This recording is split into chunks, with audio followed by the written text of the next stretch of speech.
গাছে ঝুলে থাকা এক ছোট কোকুনে সকালের আলো পড়ল। তারপর কোকুন ধীরে ধীরে ফেটে ভেতরে নড়াচড়া দেখা দিল। শিগগিরই এক রঙিন প্রজাপতি কোকুন থেকে বেরিয়ে আসলো। তারপর সূর্যের আলোয় সে তার ডানা শুকিয়ে নিতে লাগলো।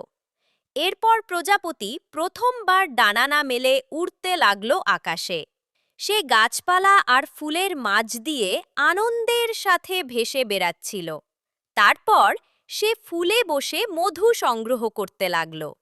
তারপর মাঠে ছোট পোকাদের সাথে খেলতে শুরু করে দেয়। পুকুরের ধারে নিজের প্রতিচ্ছবি দেখতে দেখতে সূর্যাস্ত নেমে আসে আকাশে। তারপর শাপলার পাতায় বসে প্রজাপতি বিশ্রাম নিতে লাগল। রাতের আকাশে তারারা ঝলমল করছে আর প্রজাপতি ঘুমিয়ে পড়ছে নিশ্চিন্তে।